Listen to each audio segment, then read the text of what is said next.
నమస్కారం. ఈరోజు మనం వ్యాయామం చేసినప్పుడు మన కండరాలు ఎలా మారిపోతాయో చూద్దాం.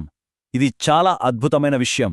కేవలం బలంగా అవడం మాత్రమే కాదు, ఇక్కడ చాలా తెలివైన నిర్దిష్టమైన మార్పులు జరుగుతాయి. అవేంటో చూద్దాం.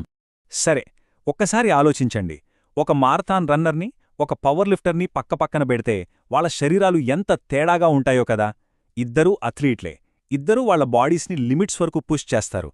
అయినా సరే ఫలితాల్లో ఇంత తేడా ఎందుకు? అసలీ తేడా వెనుకున్న రహస్యమేంటి? ఈరోజు మనం ఛేదించబోయే చిక్కుముడి ఇదే. ఆ ప్రశ్నకు సమాధానం మన కంటికి కనిపించదు. అది మన కండరాల లోపల ఎంతో లోతుగా అణువుల భాషలో రాసుంటుంది.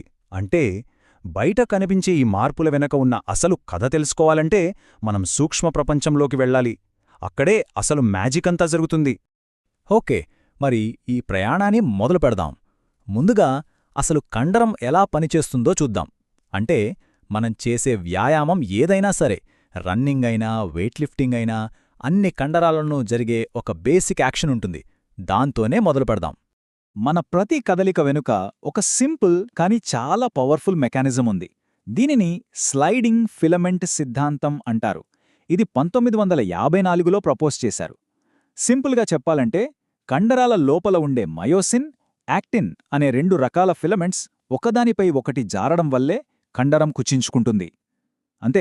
మరి జారడం అనేది ఎలా జరుగుతుంది? దాని వెనుక ఒక చిన్న సైకిల్ ఉంది. దాన్ని క్రాస్ బ్రిడ్జ్ సైకిల్ అంటారు. ఇదొక 4 స్టెప్ ప్రాసెస్.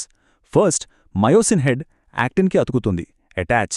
తర్వాత దాన్ని లాగుతుంది, పుల్. దీన్నే పవర్ స్ట్రోక్ అంటారు. ఆ తర్వాత కొత్త ఎనర్జీ రాగానే అది యాక్టిన్ నుండి విడిపోతుంది, డిటాచ్. చివరిగా మళ్ళీ నెక్స్ట్ సైకిల్కి రెడీ అవుతుంది, reset. Attach, pull, detach, reset. మనం కనుడెప్ప కొట్టినా, బరువు ఎత్తినా లోపల జరిగేది ఈ సైకిలే. రిపీట్గా జరుగుతూనే ఉంటుంది. ఓకే, కండరం ఎలా కదులుతుందో చూశాం. కానీ అసలు కథ ఇక్కడ్నుంచి మొదలవుతుంది.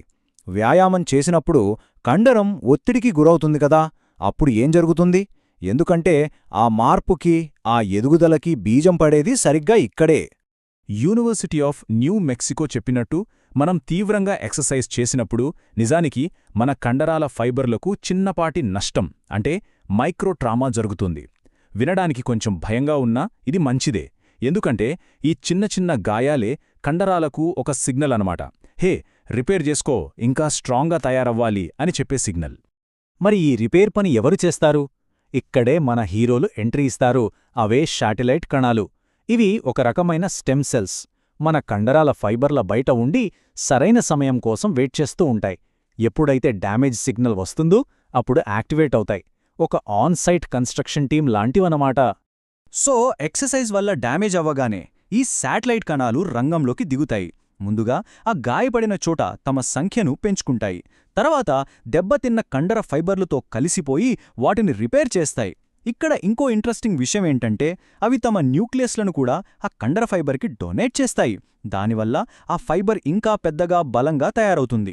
అంటే కేవలం రిపేర్ చేయడమే కాదు, అప్గ్రేడ్ కూడా చేస్తున్నాయన్నమాట. ఓకే, ఇక్కడి వరకు అంతా బాగానే ఉంది. కండరం ఎలా పనిచేస్తుందో, డ్యామేజ్ అయ్యాక ఎలా రిపేర్ అవుతుందో చూశాం. ఈ ప్రాసెస్ అంతా అందరిలోనూ ఒకేలా జరుగుతుంది. మరి అలాంటప్పుడు మ్యారథాన్ రన్నర్కి, పవర్ లిఫ్టర్కి మధ్య ఆ తేడా ఎందుకొస్తుంది?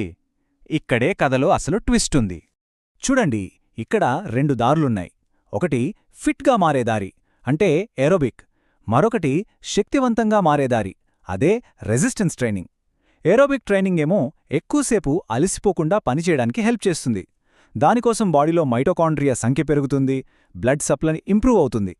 అదే రెసిస్టెన్స్ ట్రైనింగ్ అయితే కండరాల సైజుని, బలాన్ని పెంచుతుంది. అంటే మజిల్ ఫైబర్స్ పెద్దవవుతాయి. సో ఒకటి ఓర్పు కోసం, ఇంకొకటి శక్తి కోసం.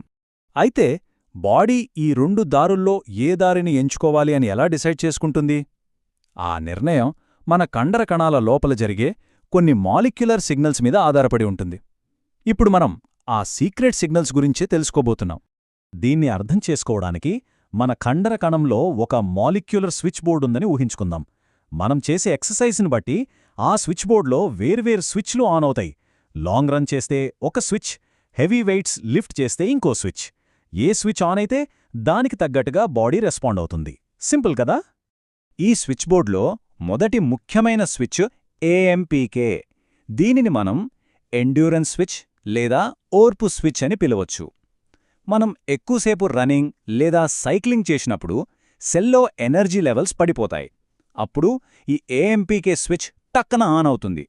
ఇది బాడీకి ఏం చెప్తుందంటే, ఎనర్జీ తక్కువగా ఉంది, ఫ్యూయల్ని జాగ్రత్తగా వాడుకో, మరింత ఎఫిషియెంట్గా మారు అని. అంటే మైలేజ్ ఎక్కువిచ్చే ఇంజిన్ని తయారు చేయమని చెబుతుంది. ఇక రెండో స్విచ్ ఎంటీఓఆర్. ఇది గ్రోత్ స్విచ్ లేదా పెరుగుదల స్విచ్. మనం హెవీ వెయిట్స్ లిఫ్ట్ చేసినప్పుడు కండరాల మీద మెకానికల్ స్ట్రెస్ పడుతుంది కదా, ఆ స్ట్రెస్ ఈ ఎంటీఓఆర్ స్విచ్ను ఆన్ చేస్తుంది.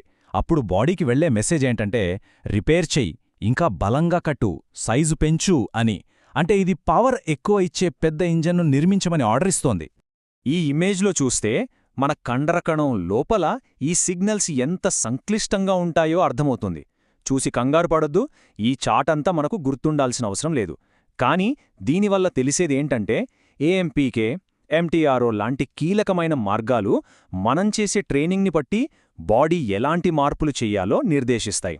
అంటే ఎండ్యూరెన్స్ కావాలా లేక స్ట్రెంగ్త్ కావాలా అని డిసైడ్ చేస్తాయి. సరే, ఈ సైన్స్ అంతా బావుంది. కానీ ల్యాబ్లో తెలిసిన ఈ విషయాలు మన డైలీ వర్కౌట్కి ఎలా ఉపయోగపడతాయి? అసలు ఈ నాలెడ్జ్తో మనకేంటి లాభం? ఇప్పుడు ఆ విషయాలు చూద్దాం. సో మనం గుర్తుంచుకోవాల్సిన కొన్ని ముఖ్యమైన విషయాలున్నాయి. మొదటిది నిర్దిష్టత. ఫిట్గా అవ్వాలంటే ఏఎంపీకే స్విచ్ ఆన్ చేయాలి. శక్తివంతంగా అవ్వాలంటే ఎంటీఓఆర్ స్విచ్ ఆన్ చేయాలి. ఇక కండరాలు పెరగాలంటే ప్రోటీన్ తయారీ దాని విచ్ఛిన్నం కన్నా ఎక్కువగా ఉండాలి. ముఖ్యంగా వయస్సు పెరిగే కొద్దీ కండరాల నష్టాన్ని తగ్గించుకోవడానికి రెసిస్టెన్స్ ట్రైనింగ్ చాలా అవసరం. ఇంకో విషయమేంటంటే, మనం ఒక్కసారి ఎక్సర్సైజ్ చేసినా సరే దాని ప్రభావం దాదాపు 24 గంటల వరకు ఉంటుంది. సరే, ఈ విశ్లేషణను ఒక ఆసక్తికరమైన ప్రశ్నతో ముగిద్దాం. ఇప్పుడు మనం ఈ మాలిక్యులర్ పాత్వేస్ని ఇంతలా అర్థం చేసుకుంటున్నాం కదా, భవిష్యత్తులో ప్రతి ఒక్కరి జీన్స్ వాళ్ల మాలిక్యులర్ మేకప్ని బట్టి వాళ్ళకి పర్ఫెక్ట్గా సూట్ అయ్యే వర్కౌట్ని మనం డిజైన్ చేయగలమా? అంటే జనరల్ గైడ్లైన్స్ కాకుండా పర్సనలైజ్డ్ ఎక్సర్సైజ్ ప్రిస్క్రిప్షన్స్ ఇవ్వగలమా? అదే కనుక జరిగితే అది ఫిట్నెస్ ప్రపంచంలో ఒక పెద్ద విప్లవమవుతుంది. ఆలోచించండి.